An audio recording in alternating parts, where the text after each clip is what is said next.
আসসালামু আলাইকুম ওয়া রাহমাতুল্লাহি ওয়া বারাকাতুহু আউযু বিল্লাহি মিনাশ শাইতানির রাজিম বিসমিল্লাহির রহমানির রহিম জাযাল্লাহু আন্না মুহাম্মাদাম মা ওয়া আহলু আল্লাহুম্মা আল্লিমনা মা রাশিদ উমুরিনা ওয়া ইজনা মিন শুররি আনফুসিনা ওয়া মিন সাইয়্যাতিনা আমালিনা আল্লাহুম্মা আল্লিমনা মা রাশিদ উমুরিনা ওয়া ইজনা মিন শুররি আনফুসিনা ওয়া মিন সাইয়্যাতিনা আমালিনা আল্লাহুম্মা আল্লিমনা মা রাশিদ উমুরিনা ওয়া ইজনা মিন শুররি আনফুসিনা ওয়া মিন সাইয়্যাতিনা আমালিনা আজকে আজকে তারিখ হচ্ছে 23 তারিখ মার্চ মাস না মে সরি দুঃখিত মে মাস ফেব্রুয়ারি শুক্রবার শুক্রবার এবং 2025 সাল।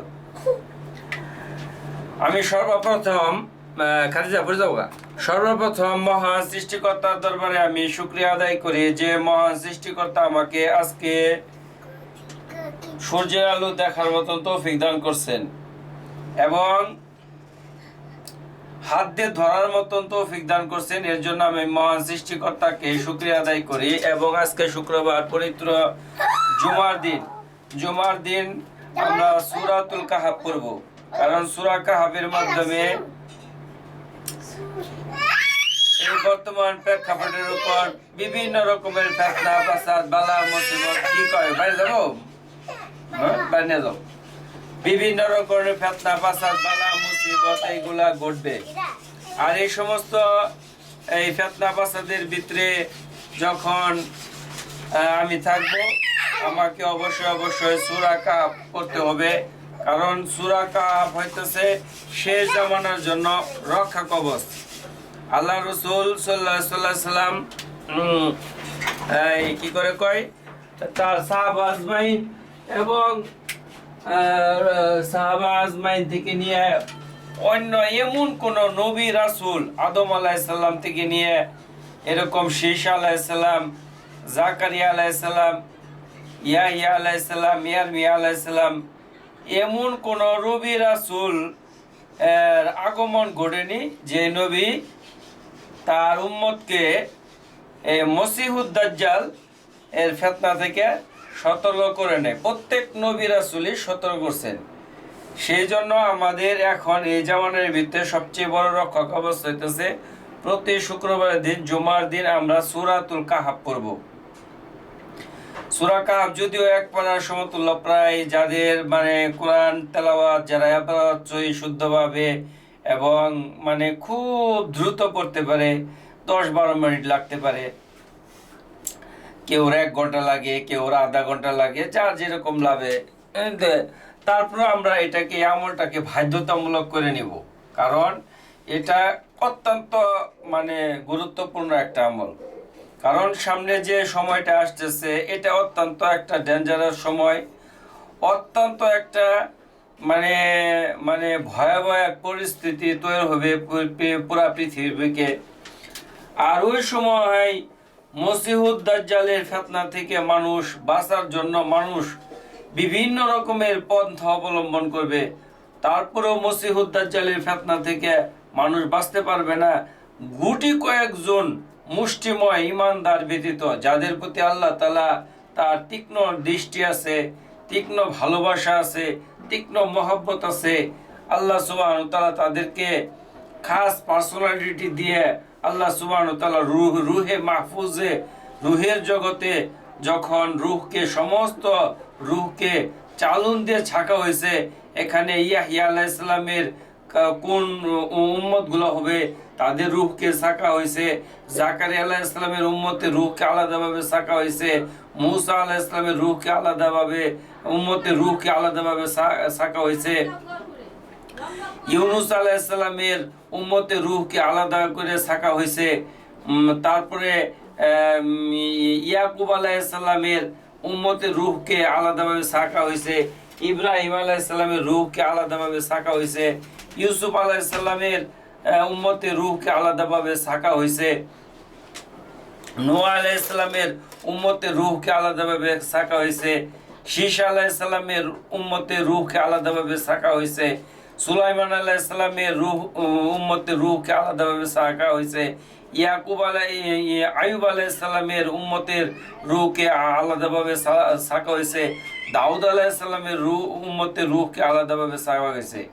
এরকম ভাবে আমাদের নবী, আমাদের পেয়ারা নবী, আখির নবী হযরত মুহাম্মদ মুস্তাফা আহমদ মদিনা মুস্তাফা তাজদারে মদিনা সুরওয়ারে কায়নাত দুজাহানের বাদশা, তার উম্মতের রূহগুলোকে আলাদাভাবে ছাকা হয়েছে।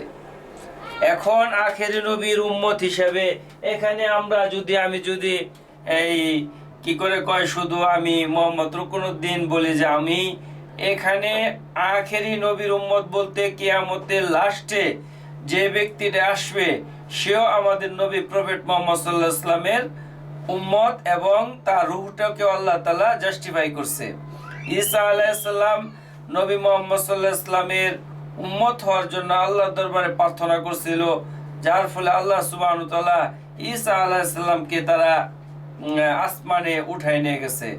এখন যারা ঈসা এই ধর্মের অবলম্বী, এদের মূল গ্রন্থের ভিতরে ঈসা আলাইহিস সালামকে হত্যা করা হয় না এটা লেখা আছে, কিন্তু তাদের যে এমনি যে ইনজিল আছে ওখানে তারা বলে যে তাদেরকে ক্রুশবদ্ধ করা হয়েছে, ক্রুশবিদ্ধ করা হয়েছে। এটা আসলে এমনি তারা বলে। আসলে ইহুদ এবং নাসারা তারা প্রকৃতপক্ষেই কোনো ধর্মকে তারা বিশ্বাস করে না, যে এমন একটা ধর্ম পৃথিবীতে থাকুক কোনো ধর্মকেই তারা ওইভাবে সঠিকভাবে তারা বিশ্বাস করে না। আসলে তারা একটা ধর্ম বিরোধী, ধর্মকে কোনো ধর্মকে তারা বিশ্বাস করে না। এখন আপনি ইহুদিদের ভিতরে যারা একদম পরিপূর্ণ ইহুদি, তারা আসল সত্যটা জানে। এর জন্য আপনি ইহুদি ইসরায়েলের বিনিয়ামিন নেতানিয়াহু আছে, যে তারপরে যারা ইহুদিদের যারা নেতা আছে তারা তাদেরকে বিভিন্নভাবে কষ্ট দিয়ে থাকে। সেই জন্য এটা আল্লাহ রাসূল সাল্লাল্লাহু আলাইহি ওয়াসাল্লাম এগুলো সমস্ত ভবিষ্যৎবাণী, কিয়ামতের আগ মুহূর্ত পর্যন্ত কি কি ঘটবে এগুলো সমস্ত ভবিষ্যৎবাণী আল্লাহ রাসূল সাল্লাল্লাহু আলাইহি ওয়াসাল্লাম বলে গেছেন। সেই জন্য আমরা আসলে হতাশ না হই। আমি আমার জীবনে যে সমস্ত ঘটনাগুলো ঘটছে এগুলা যদি সাধারণ একটা মানুষের জীবনে ঘটতো, সে হতাশায় নিমজ্জিত হয়ে সে মানসিকভাবে ডিপ্রেস হয়ে সে অসুস্থ হয়ে যেত। আজ থেকে 4 দিন আগের ঘটনা, আজকে কয় তারিখের কথা বললাম, 23 তারিখ, হয়তো সম্ভবত 18 বা 19 তারিখ আমার ছোট ছেলেটা কই গেছে, সে আমাকে বললো ব্যাগ নিয়ে সে চলে গেল। যাক, তারপরে আমি মানসিকভাবে তাকে অনেক খোঁজার জন্য চেষ্টা করছি। আমি বিভিন্ন ডিস্ট্রিক্টের যারা হাই কমান্ড থাকে তাদের সাথে যোগাযোগ রক্ষা করার জন্য চেষ্টা করছি। যাই হোক, পরবর্তীতে সে আমার সাথে কোনো ধরনের যোগাযোগ করে নাই। যাই হোক, সে গতকালকে আমার সাথে একটু যোগাযোগ করার চেষ্টা করছে, তো আমি এতে হতাশ হইনি। আমার কথা হইলো, আল্লাহ পাক তোমার তকদিরে যা ফায়সালা করে রেখে দিছে তাই ঘটবে। আমি তোমাকে বাংলাদেশ সংবিধান কি আছে এটা আমি তোমাকে বোঝাই দিছি। এর জন্য আসলে হতাশ হওয়ার কিছু নাই। আল্লাহ পাক যেভাবে যাকে যেভাবে রাখে সে সেভাবেই থাকবে, এটা আল্লাহ পাকের এখতিয়ারভুক্ত। আল্লাহ সুবহানাহু ওয়া তাআলা একটা ঘটনা বলি। যখন আল্লাহ সুবহানাহু ওয়া তাআলা ইউসুফ আলাইহিস সালামের পিতা ইয়াকুব আলাইহিস সালাম আরেক নাম ছিল ইয়াহুদা, ওখান থেকে ইহুদিদের আসছে। তো ইউসুফ আলাইহিস সালাম ইউসুফ আলাইহিস সালামের 2 ভাই এক মায়ের পেটের, বিনিয়ামিন আর ইউসুফ আলাইহিস সালাম, আর 10 ভাই আরেক মায়ের পেটের। তখন সে স্বপ্ন দেখলো 11টা চন্দ্র সূর্য সহ 11টা চন্দ্র সূর্য এবং তারকারাজি, তারা চন্দ্র সূর্য এবং 11টা তারকারাজি তার পায়ের মধ্যে সেজদা করতেছে। তখন তার পিতাকে যায় বলল, ইয়াবানা, হে আমার পিতা, আমি যে এই স্বপ্নটা দেখলাম। তখন ইয়াকুব আলাইহিস সালাম তার ছেলেকে বলল, ইয়াবুনাইয়া, হে বৎস, তুমি এই ঘটনা তুমি তোমাদের ভাইদের নিকট বলিও না, কারণ যদি তারা এই ঘটনাকে জানতে পারে তাহলে তোমাকে তারা হত্যার পরিকল্পনা করতে পারে। যাই হোক, কিন্তু এই স্বপ্নের পরিপ্রেক্ষিতে ইয়াকুব আলাইহিস সালাম অবশ্যই বুঝতে পারছে, যেহেতু তিনি নবুয়ত লাভ করছেন, আর তিনি এটা বুঝতে পারছেন যে পরবর্তীতে হয়তো আমার এই ছেলে হয়তো নবুয়ত লাভ করবে, আল্লাহ তাআলা নবুয়তের তাকে দাবিদার হিসেবে তাকে বানাবে। যার পরিপ্রেক্ষিতে আল্লাহ তাআলার নবী তার ছোট ছেলে ইউসুফ আলাইহিসসালামকে অত্যন্ত আদর করত। এখন তার যে অন্যান্য ভাইরা ছিল এটা নিয়ে তারা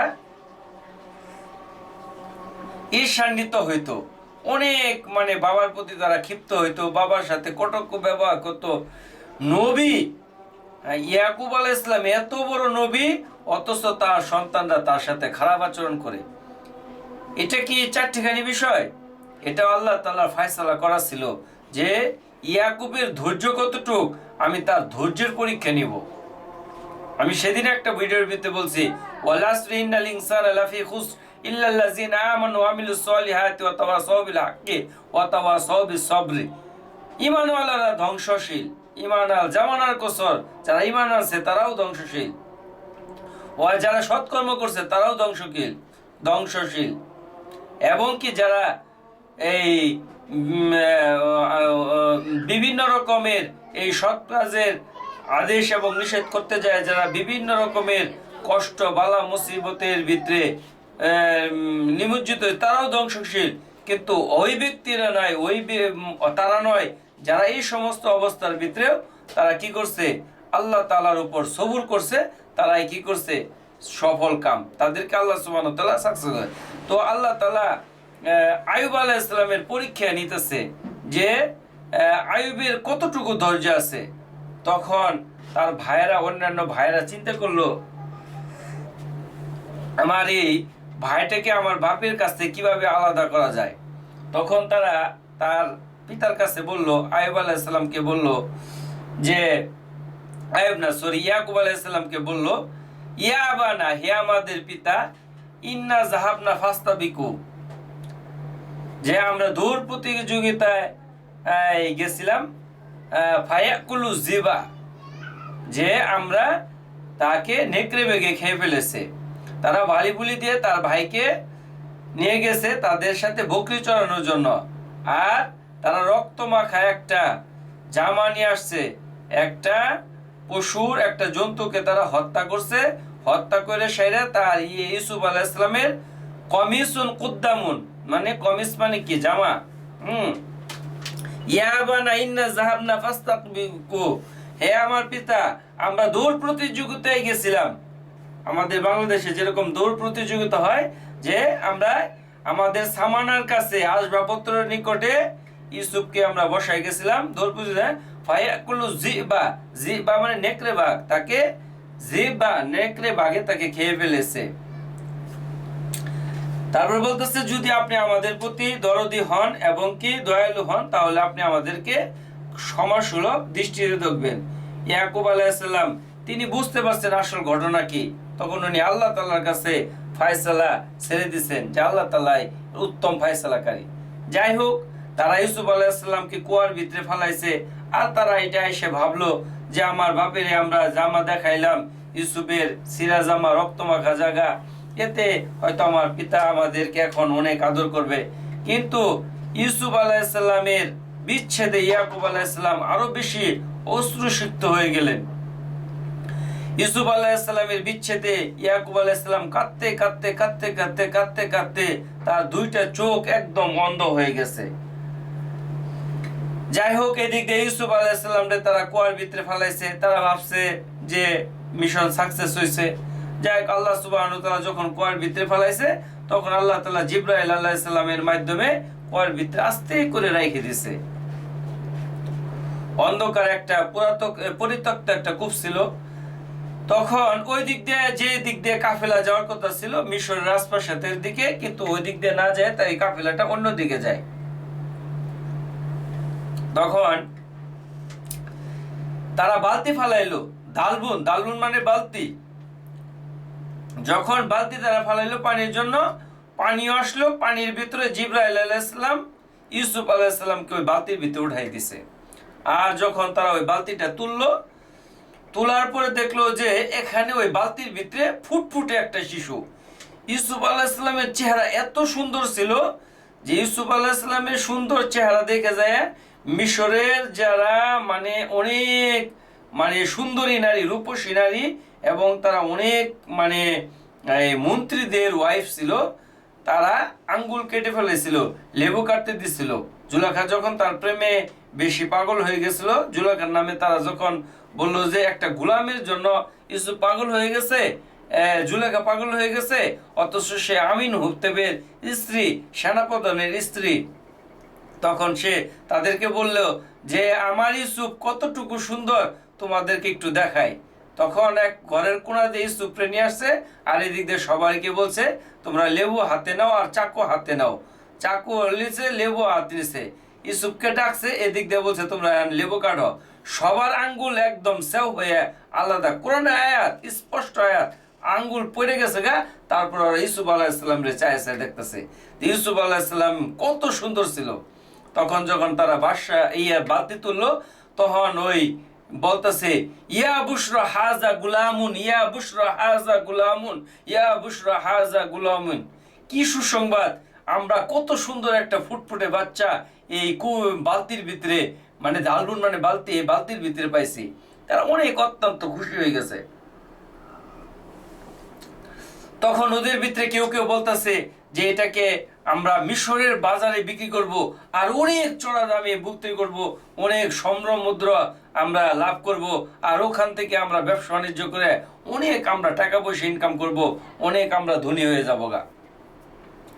যাই হোক, তো তারা ওই কেনান থেকে তারা ওই মিশরের বাজারে নিয়ে গেল। মিশরের বাজারের ভিতরে যখন বাচ্চা এরকম মানুষ বিক্রি হয়, দাসপ্রথা ছিল, মানুষ বিক্রি হইতো, তো ওই জায়গাতে মানে ওই বাচ্চাটার দাম হাঁকানো হইতেছে, সবাই মানে বাচ্চাটাকে দাম করতেছে।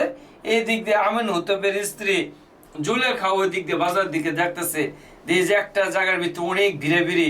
তখন ওই টাইমে আমিন হুতেবের স্ত্রী ওদিকে একটু নজর দেখে যে এত ফুটফুটে একটা বাচ্চা, মানে সে দেখে তখন বিস্মিত হয়ে গেছে গা, যে মানুষের বাচ্চা এরকম হইতে পারে, পরীর বাচ্চা কি এরকম।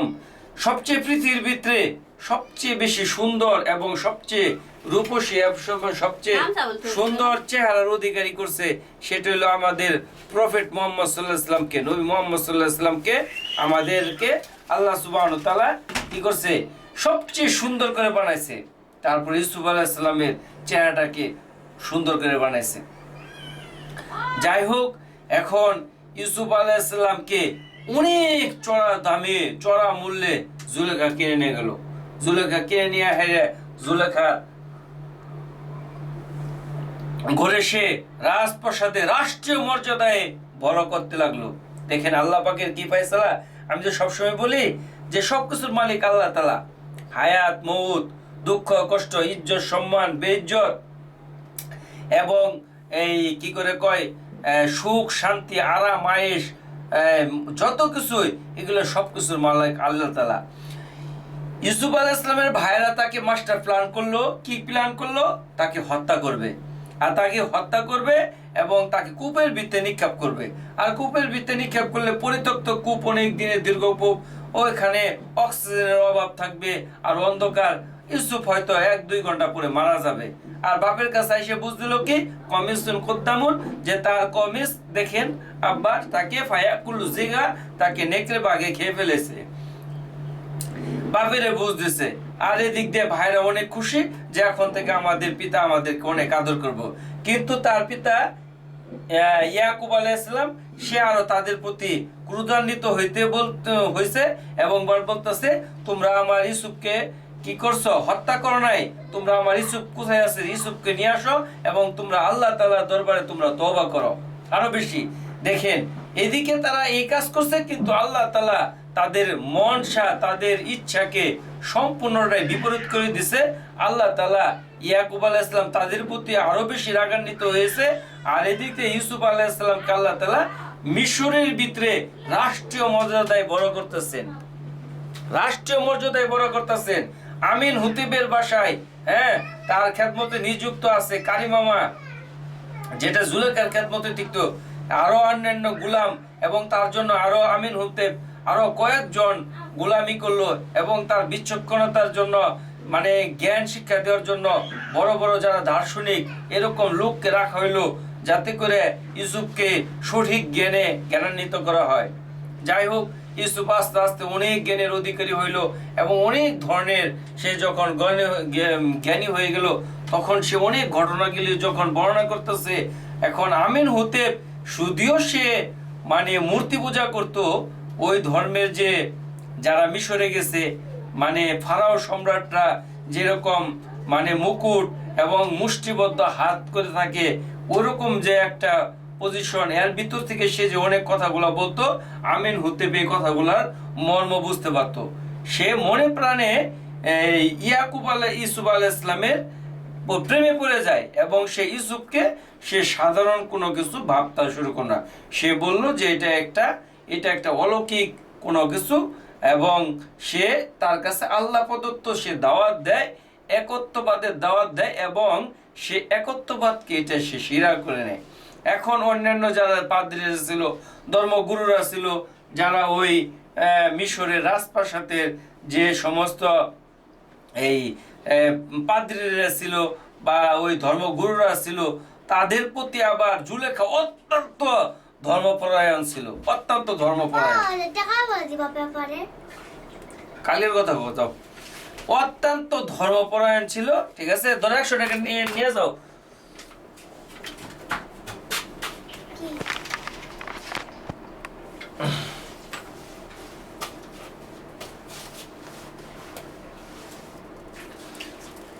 এডি দাও আপাতত, এডি দিয়ে দিল আপু, নেন যাও, আর্টিকেলে পড়ে দিব। অত্যন্ত ধর্মপরায়ণ ছিল। আচ্ছা যাই হোক, এখন কথা হইল যে সে অত্যন্ত ধর্মপরায়ণ ছিল।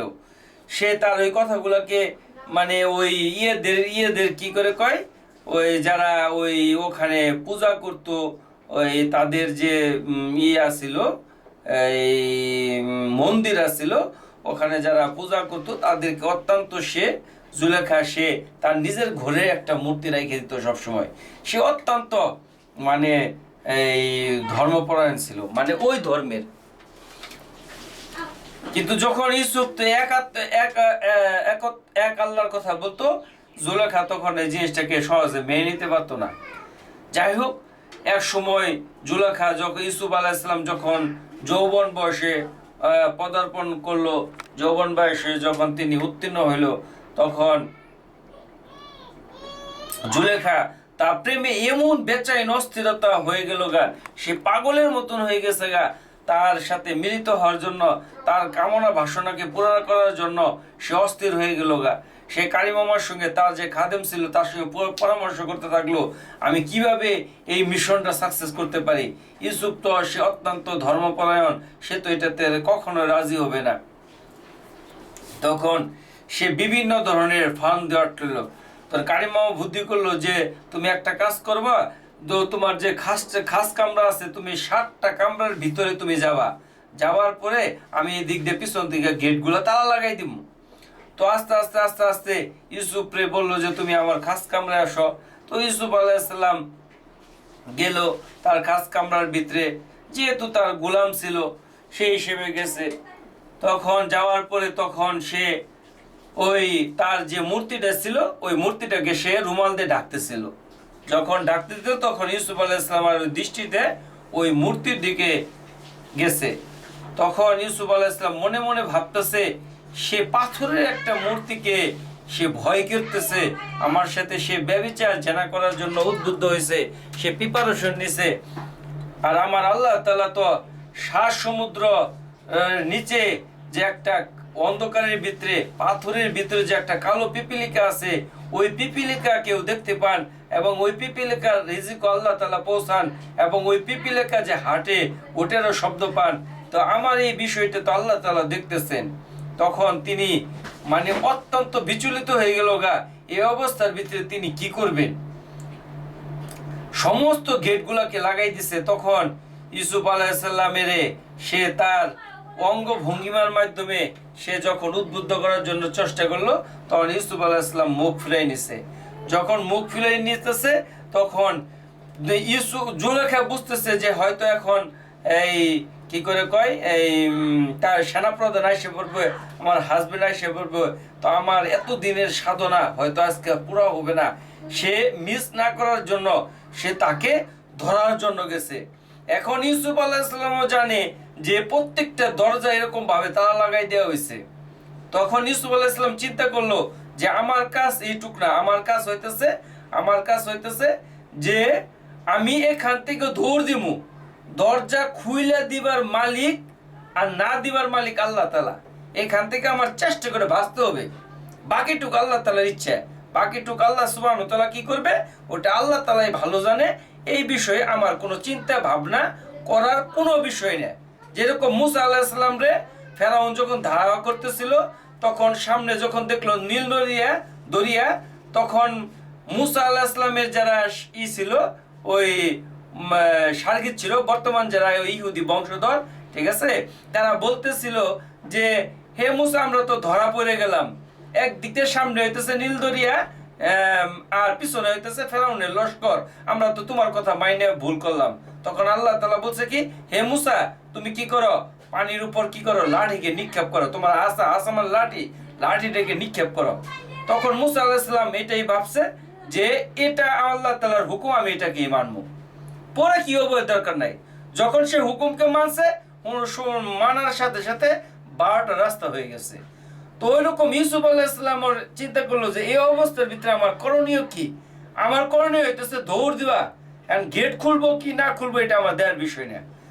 যখন জুলেখা এমনি খামসামায় ধরার জন্য গেছে, তখন ইউসুফ আলাইহিস সালাম এমন জোরে দৌড় দিছে, 7টা রাজপ্রাসাদের কেসি গেট, এমন শক্ত গেট, ঠাস ঠাস করে এগুলো খুলে গেছে। যেমনি খুলে একবারে মেন ফটকের সামনে গেছে, এমনি জুলেখার হাজবেন্ড এবং ইউসুফকে পিছন থেকে খামসা মেরে ধরছে, জামা একদম ছিঁড়ে ফেলাইছে। তখন বাদশা আর এই একদম মুখোমুখি 3জন মানুষের অবস্থান, এটা দেখে জুলেখা একদম কিংকর্ত বিমূঢ় হয়ে গেছে। এই অবস্থার ভিতরে করণীয় কি? এই অবস্থার ভিতরে এখন আমি কিভাবে আমার হাজবেন্ডকে আমি বোঝাবো, কিভাবে? তখন তার হাজবেন্ড তো ইউসুফের প্রতি দুর্বল, এবং ইউসুফ যে ধরনের কাজ করতে পারে না, এটা সে তার প্রতি একটা বিশ্বাস আছে।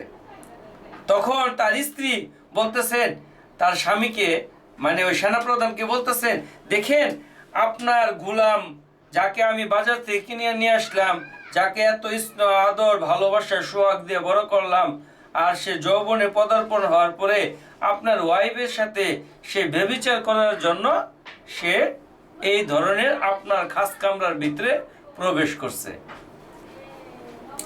তখন তার হাজবেন্ড সে কিন্তু এই জিনিসটা বুঝতে পারছে যে এটা জুলেখার কারসাজি। তখন বলল, জুলেখা তুমি যে কথাটা বললা, তোমার এটার ভিতরে কোনো কি সাক্ষী আছে, কোনো দলিল প্রমাণ আছে, তুমি যে সত্যবাদী তোমার এই কথার ভিতরে? হ্যাঁ, কারা আছে? কারিমামা আছে।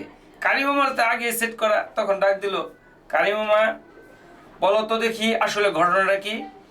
ওর বলতেছে, দেখেন সেনাপ্রধান, আপনার গোলাম যাকে আপনি এত আদর করে লালন পালন করে এরকম তাকে অনেক ধরনের জ্ঞান বুদ্ধি দেওয়া হইলো, আর সে আপনার ওয়াইফের সাথে, আপনার স্ত্রীর সাথে কামচরিত্র করার জন্য সে তার খাস কামরায় প্রবেশ করছে, এটা আমি নিজে দেখছি। তখন